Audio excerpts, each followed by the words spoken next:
As Adolf Hitler mobilized his Nazi army into the vast expanses of the Soviet Union, the Great War in Eastern Asia was edging ever closer to joining up with the Western conflict. Japan, the land of the rising sun, as part of Hitler's axis of evil, would let nothing stand in its way as it began the battle to create its own great colonial kingdom. But as the Japanese drove their fleets and armies deep into the ancient lands of China, far beyond the shores of Nippon, a foreign power was about to threaten its very existence.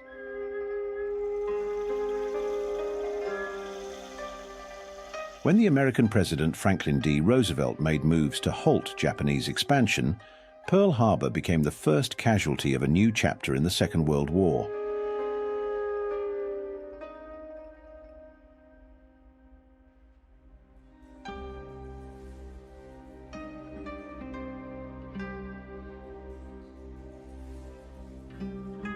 The conflict between the Allies and Nazi Germany escalated into a battle of global proportions. And although Adolf Hitler had, without a doubt, been responsible for the outbreak of World War II, it was now taking on epic proportions beyond his aims of a 1,000-year Reich. The history of the mysterious Japanese civilization and the battles fought by this nation governed by such a proud code of honor will now be uncovered as we travel to the Pacific to discover the truth about the Japanese at war.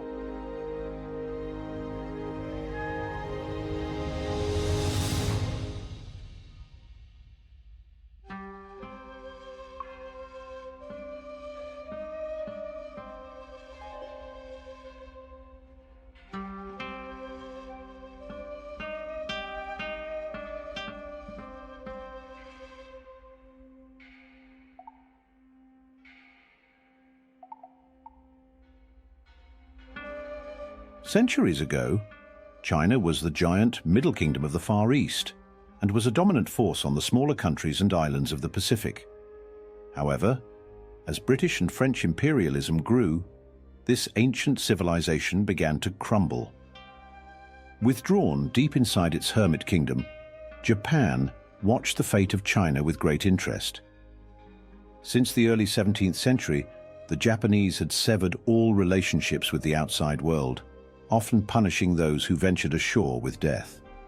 All was well, and for many years they enjoyed peace and prosperity. But in the 19th century, the Golden Age suddenly came to an end. In 1854, the black ships of a great power loomed over the horizon, and a vast fleet, headed by an American Commodore Perry, approached the coast of Japan.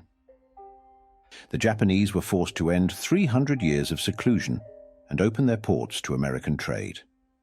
In 1856, Japan had little choice but to make further concessions to America, as the Treaty of Amity and Commerce gave the United States the right to trade and reside in Japan.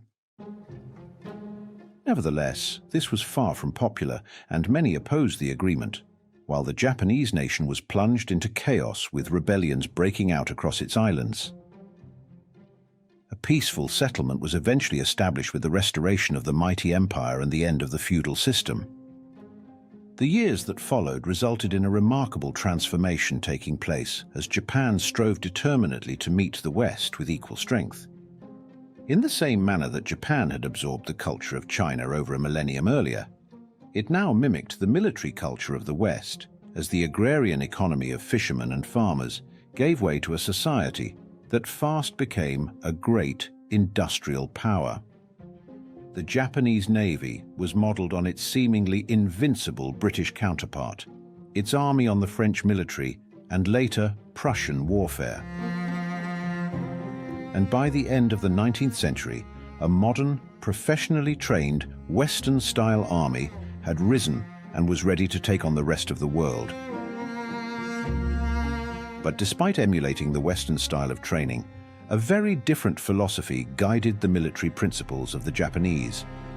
A nation once led by samurai warriors had instilled the notion of Bushido, or freedom from fear, in their soldiers. This meant that if a warrior was to serve his master loyally, he should have no fear of death, pain, or defeat, and no regard for himself. Samurai literally means one who serves, and within decades this ethos would be pushed to the extreme as thousands of young Japanese men went proudly to their deaths.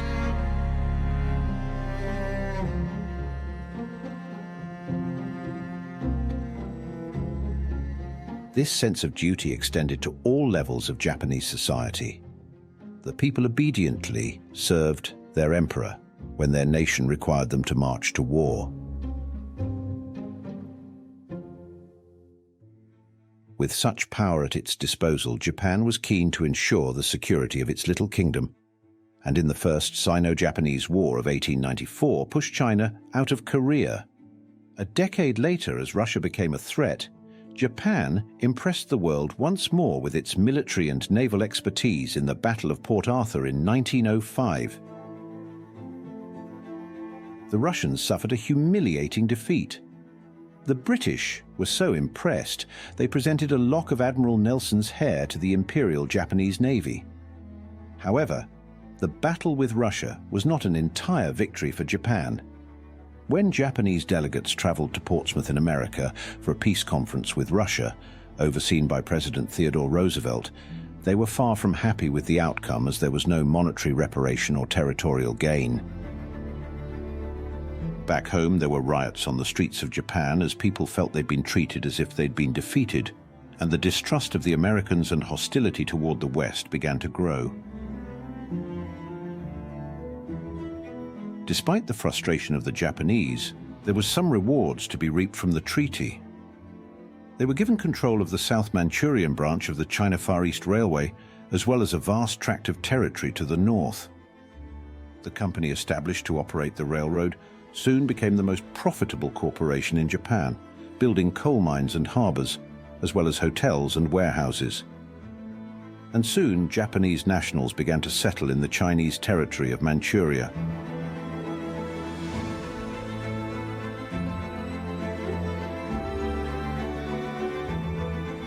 When the First World War broke out in 1914, there was another boost to the economy as Japan was called upon to help Britain and its allies. It sent arms and ammunition to Russia, exported food supplies to France and Britain, and its navy, now the fourth largest in the world, protected thousands of Allied ships from the German forces.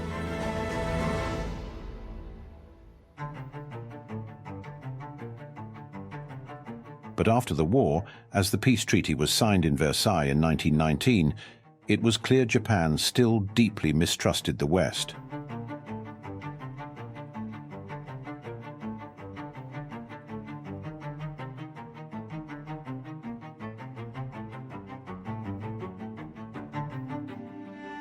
The Japanese Prince Konoe warned that America and Britain were using idealism as a mask for their own self-interest.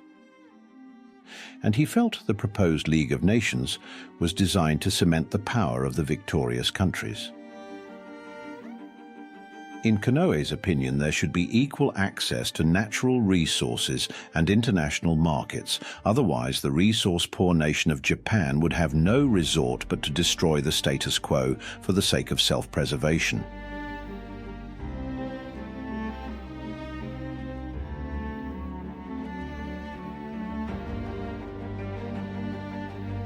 Within a decade, an event thousands of miles away would threaten this very existence when the Wall Street crash of 1929 sent the world spiraling into an economic depression. As rural incomes dropped by 2/3 and banks foreclosed on many businesses, right-wing propagandists in Japan seized the opportunity to press for the invasion of Manchuria, which would ensure a supply of raw materials to feed their economy.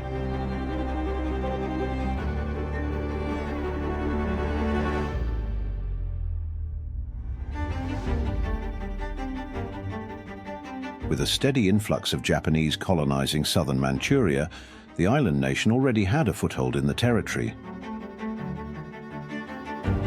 It was also the perfect moment to strike, as China was deeply embroiled in civil war. In 1931, the Japanese made their move, and the leader of the Chinese National Front, Chiang Kai-shek, who was battling against the Chinese warlords of the north, now had to face a Japanese army of invasion. In September that same year, the Japanese accused Chinese dissidents of dynamiting a section of their railroad in Mukden, providing the perfect pretext for invasion.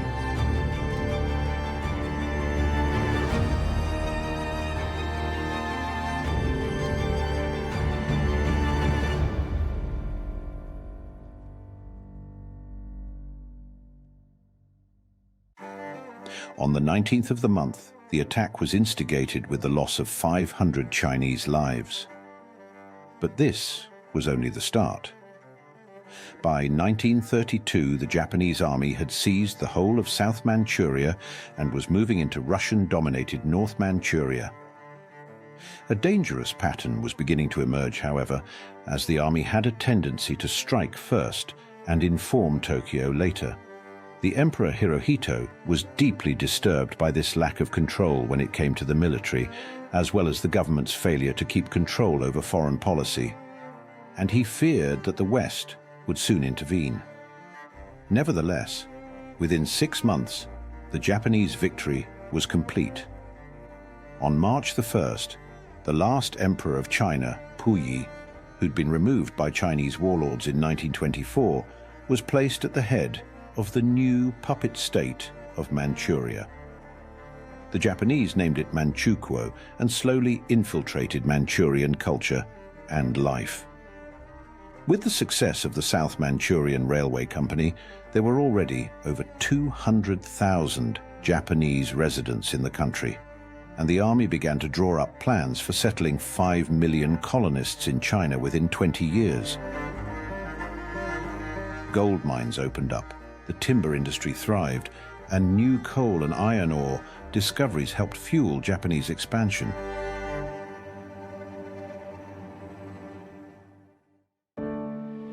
Japan also encouraged farmers to grow opium poppies, the sale of which helped fund the imperial army. Before long, there was a dramatic increase in opium smoking, and soon a quarter of Manchuria's population were addicts.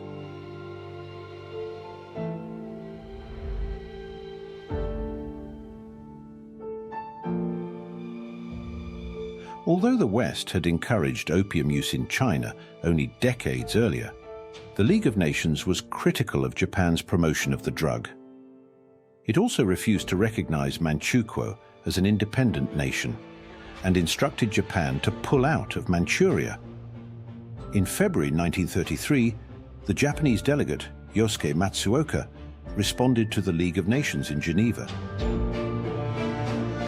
He now spoke to the representatives of 42 nations, saying that Manchuria was a matter of life and death for Japan. And on hearing of the proposed international control of the country, he asked, would the American people agree to such control of the Panama Canal Zone? Would the British permit it over Egypt? When he marched out of the building followed by the Japanese delegation, it marked the withdrawal of Japan from the League of Nations.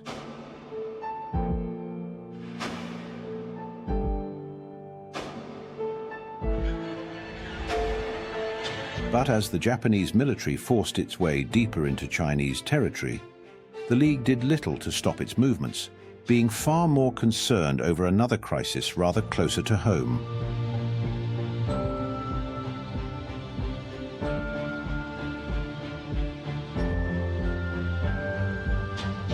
In Germany, Adolf Hitler, an aggressive dictator, had seized power and was blatantly ignoring the military restrictions placed on the nation after the First World War.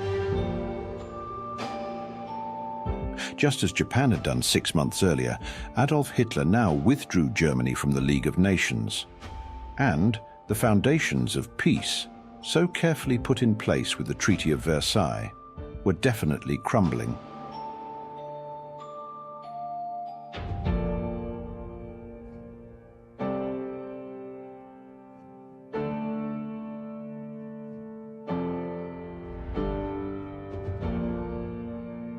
Meanwhile, in the East, after 6 years of sporadic battles, by 1937, the war between China and Japan had escalated in size and intensity. Matters came to a head when Japan's request to look for a missing soldier was denied. So the Japanese marched on the small town of Yuanping. The soldier soon appeared, unharmed, but the incident led to a gathering of reinforcements on both sides of the nearby Lu-Kao-Kiao Bridge, better known in the West as Marco Polo Bridge. Prince Konoe, now the Prime Minister of Japan, was keen to negotiate with the Chinese, but was well aware his government had little power over the military.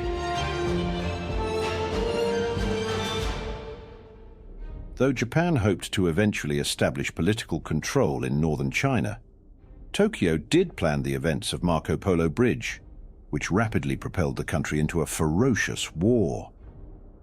Japanese soldiers began to pour into China, and beneath the watchful eye of the West, the vast Chinese nation was ravaged mercilessly.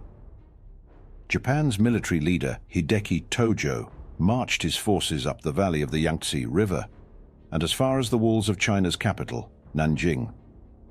Foreigners, missionaries and businessmen began to flee as leaflets swept through the city, carried by the icy December wind, warning that if the Chinese soldiers continued to fight for their ancient culture, it would be reduced to ashes.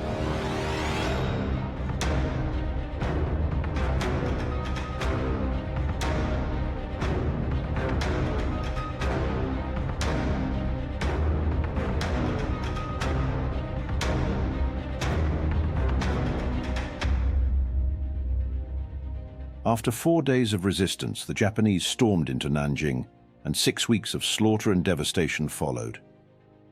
And the indescribable atrocities witnessed by the Westerners who'd remained were soon relayed to the rest of the world.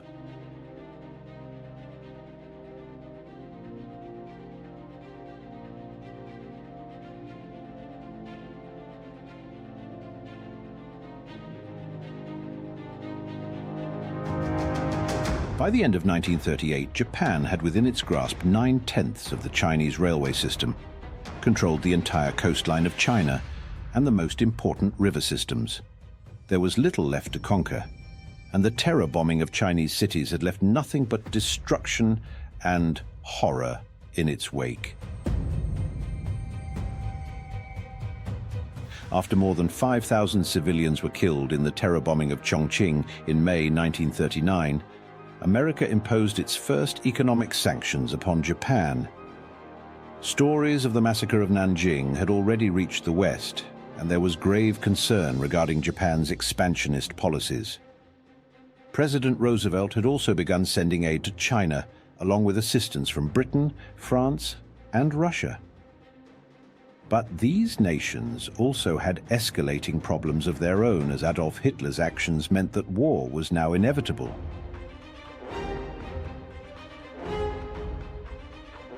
Consequently, when on September 1st, 1939, the Nazis stormed into Poland, 2 days later Britain and France declared war on Germany.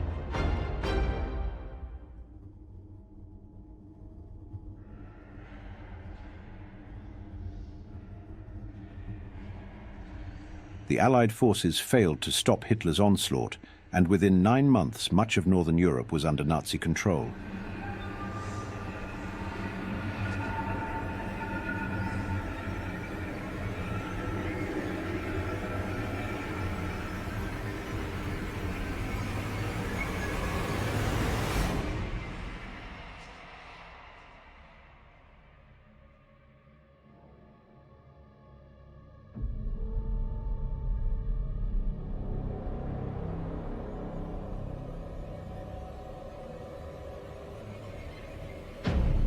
Thousands of miles to the east, Japan was paying close attention to the European battles. As France fell, it seized the opportunity to invade French Indochina, known today as Vietnam. Arms and fuel were reaching China from the west via Vietnam, so Japan's presence in the country now ensured a blockade on any imported goods. Aid could only reach China now via the British-owned Burma Road, which soon became a symbol of foreign opposition to the Sino-Japanese War. As the Luftwaffe began to bombard the cities of the United Kingdom, Japan once more took full advantage of the unrest in Europe and demanded that Britain close the route through Burma.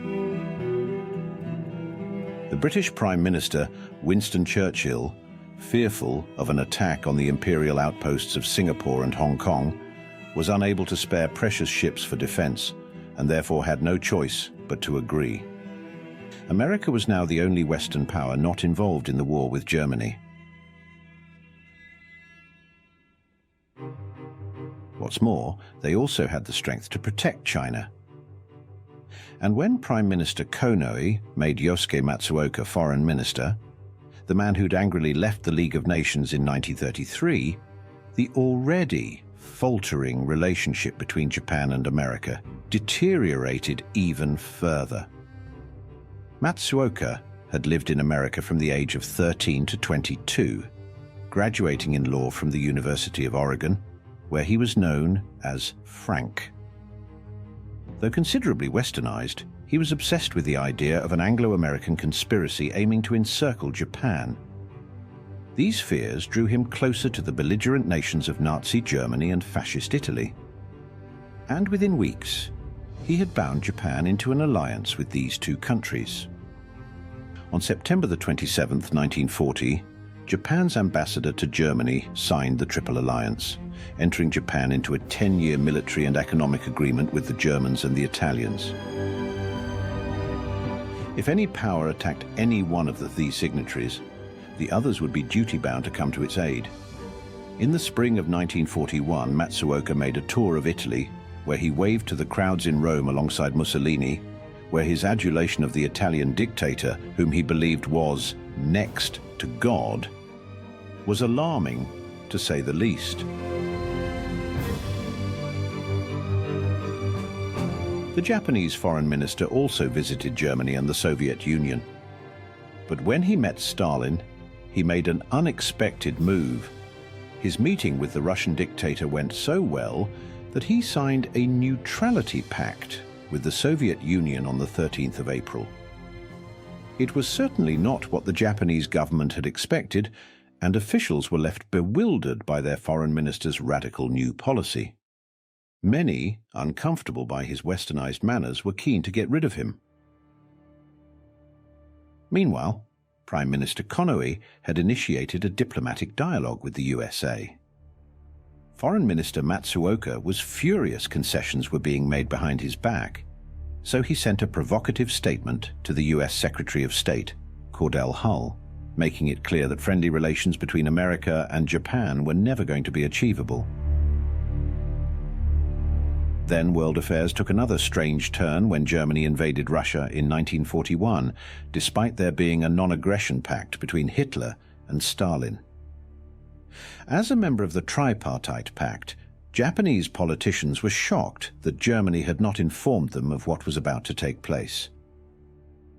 Foreign Minister Matsuoka, however, was quick to side with Hitler, and dismissing his own treaty with Stalin, now urged Japan to go to war with Russia from the east, as Germany advanced across its borders from the west. Exasperated by their foreign minister, Prime Minister Konoe and the entire cabinet resigned and were reformed in July 1941 without Matsuoka. Equally, Japan was becoming even more concerned that their supply of raw materials would be cut off by America, and were looking south towards lands rich in resources that were British, Dutch, French, and American colonies. Here lay treasures of oil, tin, rubber, and many other commodities.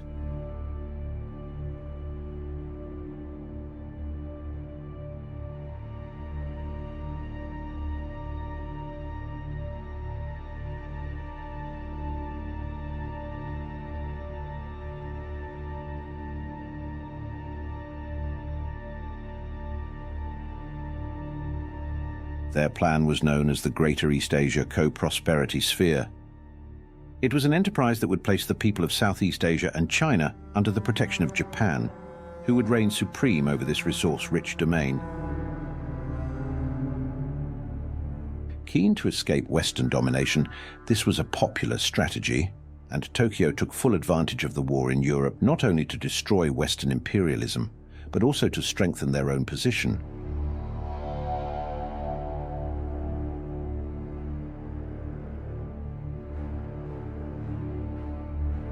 But even in Japan, opinion was divided. The more cautious Navy believed the war with China should be settled first, whereas the Army were keen to march south. After hesitating and deliberating, the government finally decided to side with the Army, and the public, believing the war to be a just cause, were in full support. By July 28, 1941, Japan occupied all of French Indochina and was now in the perfect position to attack the British and American-occupied territories of Malaya, Borneo, and the Philippines.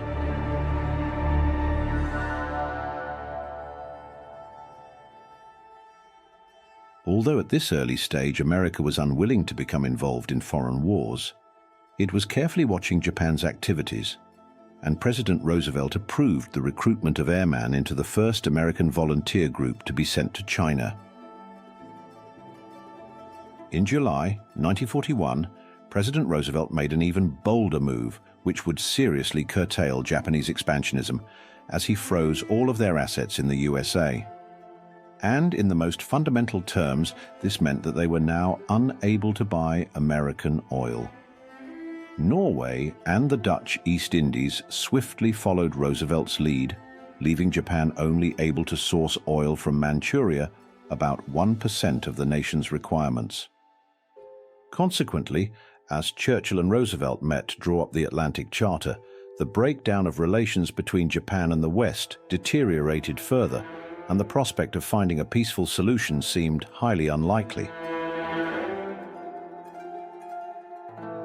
Prime Minister Konoe did all he could to negotiate with America and avert war, even proposing a face-to-face summit between himself and President Roosevelt. On September the 6th, the Imperial Conference was held in Tokyo, and it was concluded that if Konoe's negotiations didn't bear fruit by mid-October, Japan would commence hostilities against the United States, the Netherlands, and Great Britain.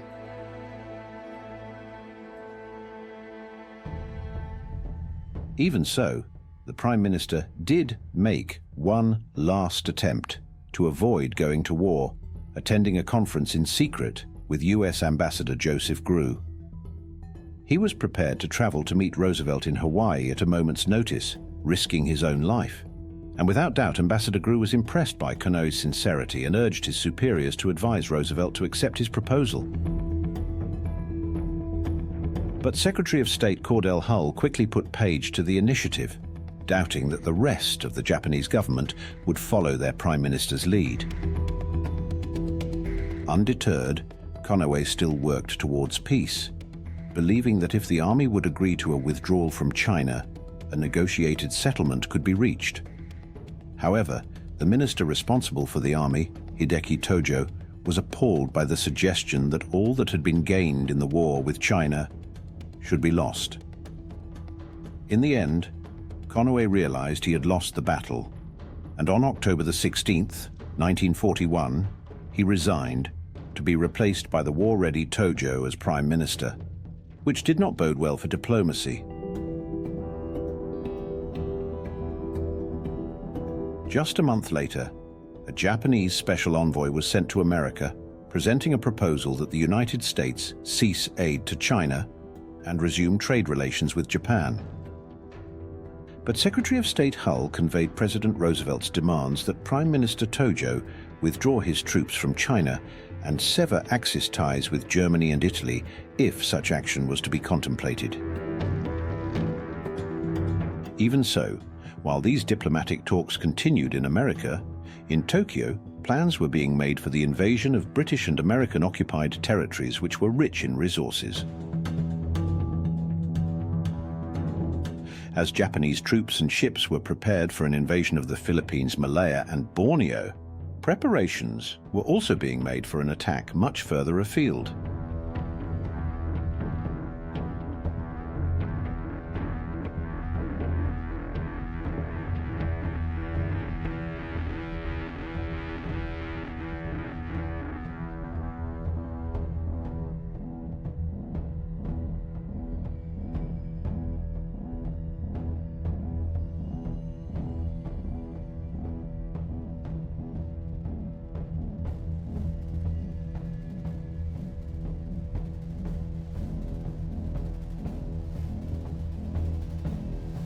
On December the 7th, 1941, hundreds of Japanese aircraft approached the coastline of Hawaii and the American naval base at Pearl Harbor.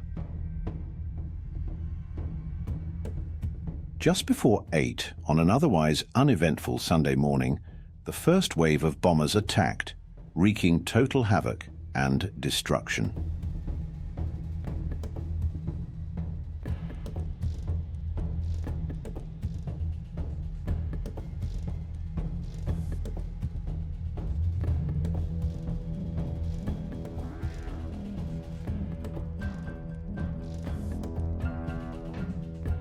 It was the last thing the American government had anticipated.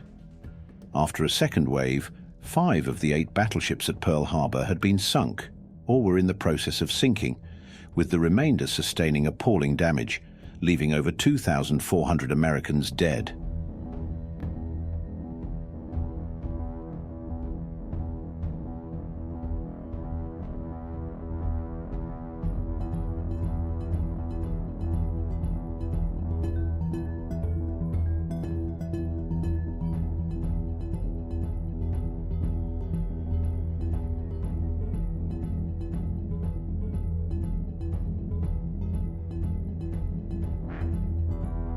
Ironically, only a few hours later, the Japanese envoy, still in Washington, climbed the steps of the White House to deliver Japan's answer to Roosevelt's demands, totally unaware that an attack had even taken place. The strike had been planned for after the document had been delivered, but the time needed to translate the 5,000-word message had been underestimated. Although Japan had failed to destroy the US Navy's precious carriers and fuel tanks, the damage was nonetheless devastating, and the loss of life deeply shocked the American public. Since the unprovoked and dastardly attack by Japan on Sunday, December 7, 1941, a state of war has existed between the United States and the Japanese Empire. The next day, Roosevelt solemnly announced that America was now at war with Japan. But as forces were mobilized and industrial production stepped up dramatically, the European war had, virtually overnight, become a global conflict. And the Japanese had, by now, attacked the American territories of Guam and the Philippines, as well as Malaya, which was in the possession of the British. All of these lands were rich in raw materials which would help fuel Japan's seemingly unstoppable empire building. Malaya was the world's primary source of rubber, and cutting off this supply would affect the armies of the West that were in desperate need of this crucial resource for tires and other vital equipment. The Dutch East Indies were rich in oil reserves as well as cinchona bark, the source of precious quinine, so important in the treatment of malaria. While the invasion of the Philippines robbed the US Navy of its supply of abaca, which was used to make ropes for the Marines. After a brief panic, the Navy eventually turned to the strong fiber of the marijuana plant to replace the now unavailable abaca. When the Japanese stormed into the Philippines, the American commander, General MacArthur, was taken by complete surprise. He had spent 12 years in the Philippines and had presided over an army made up chiefly of Filipino units who were far from ready for combat. They fought bravely alongside the Americans stationed there, but beaten back by the Japanese, the garrisons were soon retreating into the Bataan Peninsula.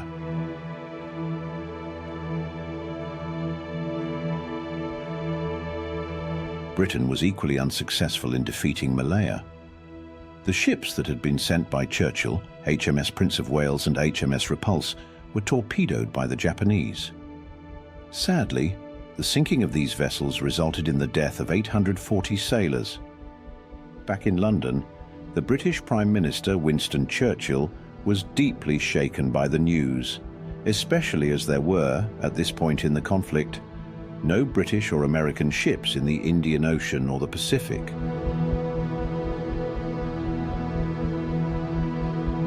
By Christmas Day, British-controlled Borneo had been invaded, Hong Kong had fallen, and Churchill could only look on helplessly from thousands of miles away as the most important commercial and military centre of the British Empire, Singapore, was left vulnerable.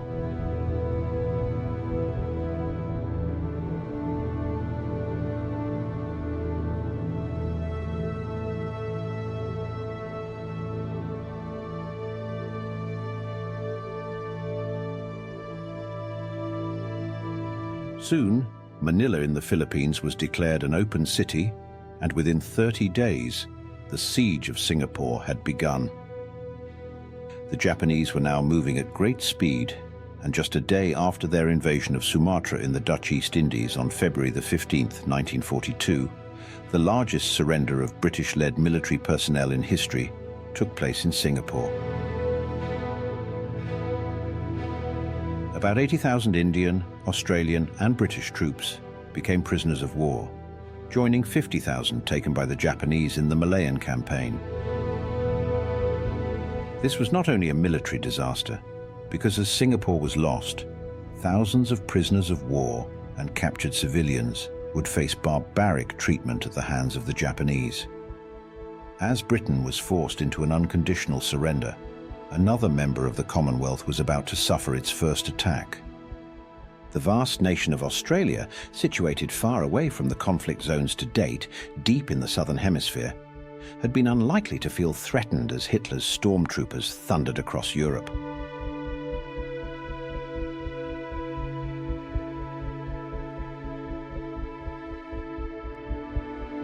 But as the Second World War took hold in the Pacific, Japan was keen to snatch any Allied territory. And with Australian airmen and soldiers fighting so far away, their homeland was left vulnerable to invasion.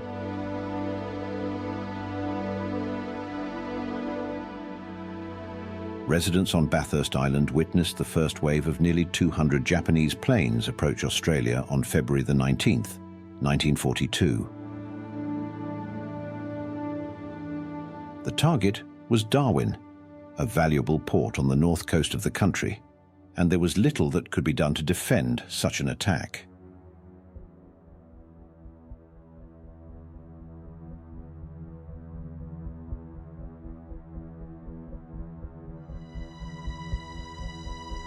Ten Allied planes took off to do their best to combat the onslaught, while ships, communication buildings and hospitals were struck by a deluge of bombs.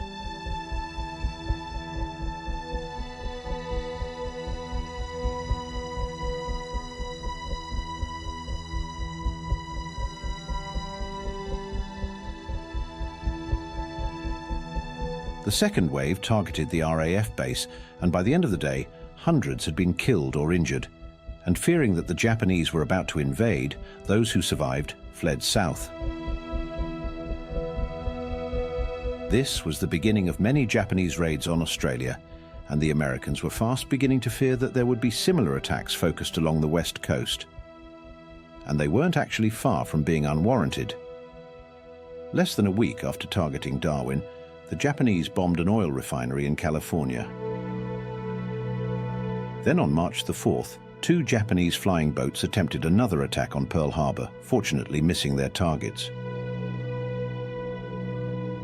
6 months later, an even more extraordinary event took place when the Japanese set off on a secret mission to bomb Oregon and destroy the forests of America in a devastating fire. 2 incendiary bombs were dropped over forest terrain on the morning of September the 9th, baffling the US military and the FBI, who couldn't understand how the plane had got so far undetected. Had the weather been drier, the fires could have spread at alarming speed, reaching towns and cities and causing panic. But the plan was not the success Tokyo had hoped for. Later in the war, an even more extraordinary plan was put into action when the Japanese launched over 9,000 balloons carrying explosives and incendiary bombs to drift on the jet stream to the USA. Over 300 incidents were registered across America and Canada, and a monument still stands today where 5 children and a pastor's wife were killed in 1945.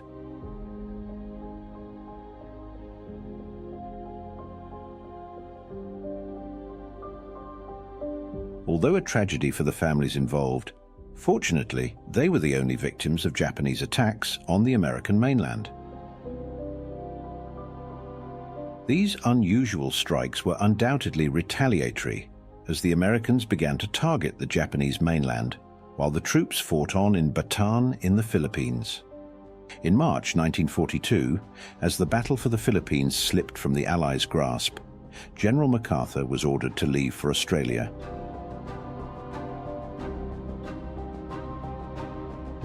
Within a month, the forces in the Philippines had surrendered to the Japanese after the Battle of Bataan, with 76,000 men taken prisoner. On April the 10th, they began what has gone down in history as the Bataan Death March, as they were forced to walk over 100 kilometers under a blazing hot sun with no food or water. Back in America, emotions ran high, but Roosevelt had already set in motion plans to bomb Tokyo. The USS carrier Hornet had left California on April the 1st, packed with 16 B-25 bombers, and was escorted by 4 cruisers and 8 destroyers. Lieutenant Colonel James H. Doolittle, a former stunt pilot, would lead the attack, which became known as the Doolittle Raid. On April the 18th, the ships were spotted by the Japanese, and the news was quickly flashed to Tokyo. Doolittle and the captain of the Hornet, Mark Mitcher, decided the bombers should be launched immediately, nearly 200 miles further away than planned. The pilots of the B-25s has never taken off from a carrier, but all the bombers launched successfully, and by noon were releasing their bombs over Japan.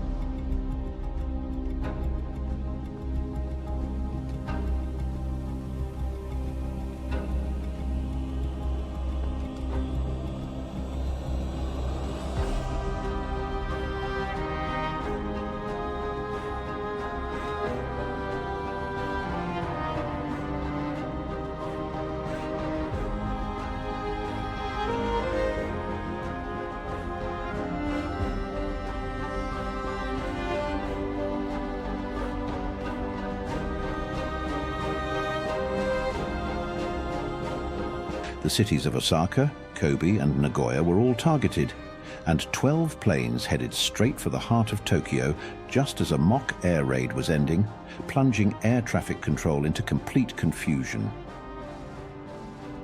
Bombs and explosives wreaked havoc, and as the smoke rose from the rubble, despite relatively few people having been killed, the Japanese nation was left in a state of shock.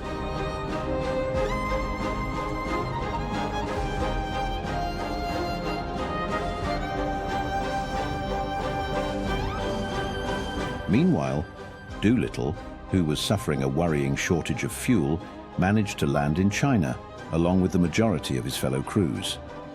Many Chinese people were killed as the Japanese searched for the American airmen, while back in Tokyo, the nation's government and military officials swore that such an attack would never be allowed to happen again. The Japanese Admiral Yamamoto was keen to focus on attacking the US carriers near Hawaii, to complete what had been started at Pearl Harbor, planning to entice the American fleet out to open water by attacking the Midway atoll in the east of Hawaii. Yamamoto's superior, Fleet Admiral Nagano, accepted the proposal, but as preparations began for the huge assault, there was another offensive to be launched first. Port Moresby lay on the south coast of New Guinea near the northernmost tip of Australia and was home to an important Allied base. Thousands of troops were stationed in the area, which was the last Allied bastion on the island, as well as being the last line of defense between Japan and Australia.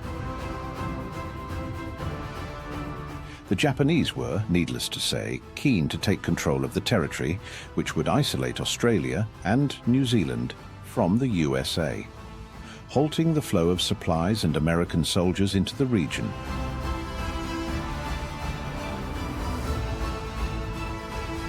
In May 1942, an armada of 70 Japanese ships approached the port as America and Britain, fully aware of the terrible consequences if Japan succeeded in its mission, quickly assembled all the forces they could.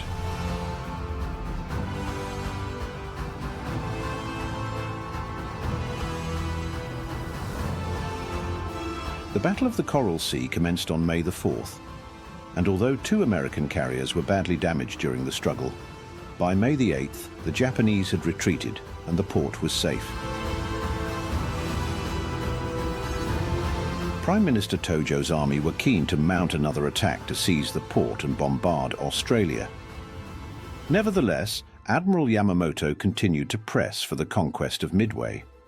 Having completed the invasion of Burma, Japan was now poised at the gates of India, in control of nearly the entire western half of the Pacific.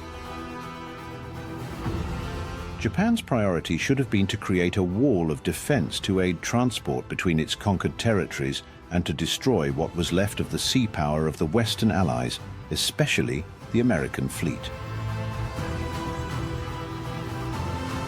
But time became a major factor, with precious oil supplies running out.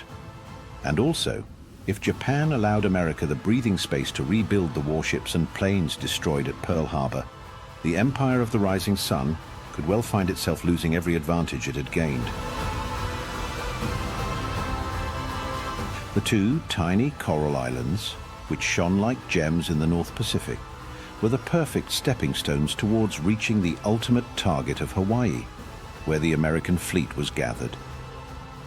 If the islands could be seized, they'd be ideal for mounting Japanese raids against the coast of America, as well as protecting Japan from attack.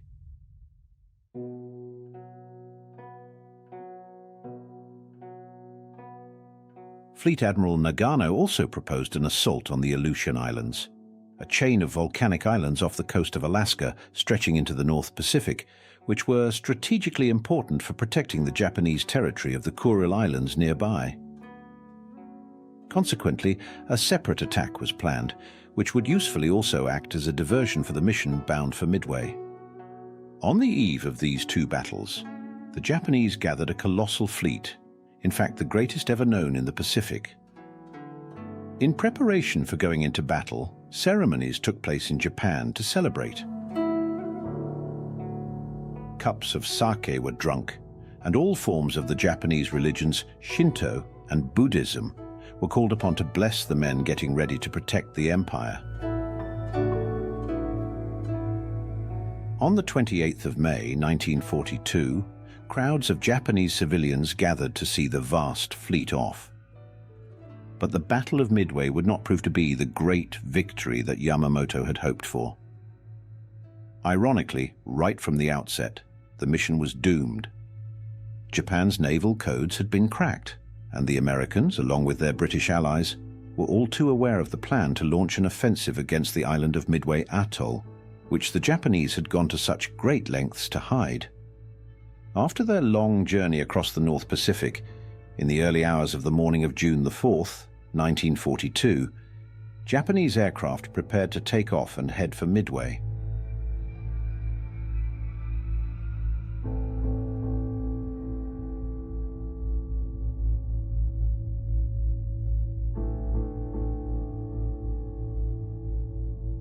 Little did they know that every aircraft on the island capable of flight had been put on alert to meet them. Although the Japanese managed to destroy many of the outdated aircraft that countered their attack, by the end of the first battle over a quarter of Yamamoto's air force was lost. It was then Japan's turn to go on the defensive. In the space of 24 hours, they'd lost all 4 of their largest aircraft carriers, as well as many other vessels sustaining damage, more than 300 aircraft, and the lives of 3,500 Japanese sailors. Significantly, having suffered much greater losses than the Americans, the outcome of the Battle of Midway would be catastrophic for the Japanese, who would never again be able to fight a naval battle from a position of strength.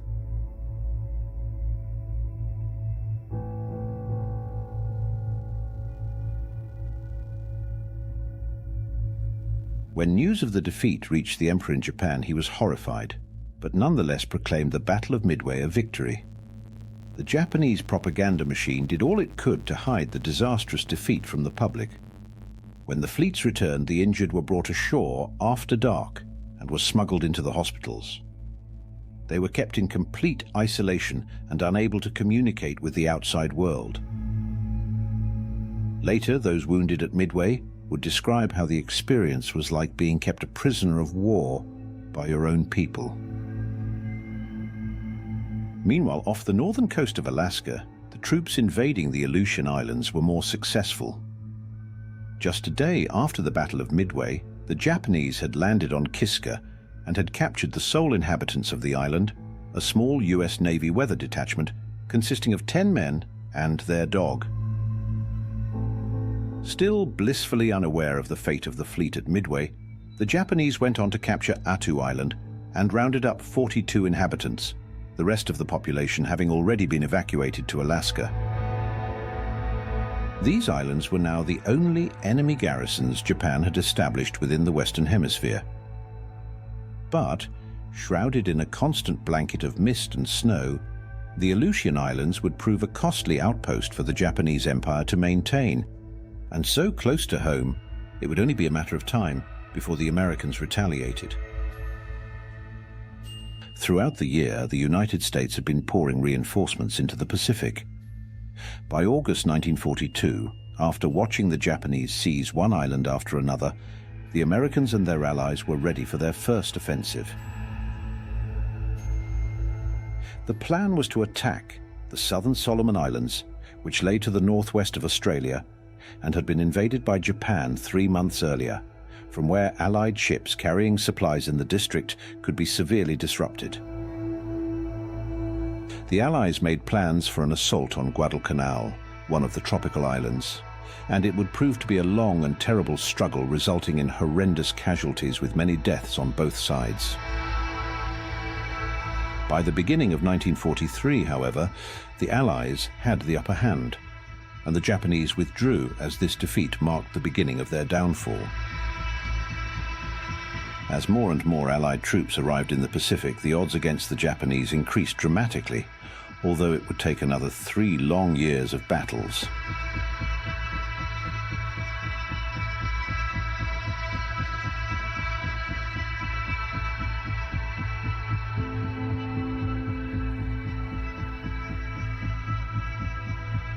They proudly fought and died for their country, believing it to be a question of honor, until the most terrible attack known to mankind forced Japan into an unconditional surrender. On August the 6th, 1945, 3 months after the end of the war in Europe, the first nuclear bomb ever to be used in warfare was dropped by the Americans on the Japanese city of Hiroshima. And 3 days later, the second was dropped on Nagasaki.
Interestingly, despite the Japanese surrender, when it came to informing the citizens of Japan what had happened, matters were nowhere near as clearly defined as they have been for the rest of the world. The emperor told his people that the war had not turned in Japan's favor, being careful not to mention the word defeat. And it would be another decade before the Japanese discovered the true extent of the disaster that had befallen their nation. The country lay in ruins with over 3 million dead and many more wounded. And in the aftermath of Hiroshima and Nagasaki, a legacy of illness caused by radiation emerged. What's more, thousands of Japanese soldiers fighting far from home who'd not received formal orders of surrender continued to fight, following General Tojo's command that it was better to die than live in shame as a prisoner. This was their culture, and they knew of no alternative. 29 years after the war, one of the last of these Japanese soldiers emerged from the Philippine jungle, still wearing his tattered uniform and bearing his imperial rifle in 1974. He'd been awaiting his final orders. Needless to say, the Japan he returned to was very different from the war-torn country of decades earlier, and today it seems that the relative peace this enigmatic nation enjoyed for so many centuries has once again been restored. The age of the samurai may have long since passed, but the Empire of the Sun, which has survived into the 21st century, will never forget the horrors of war.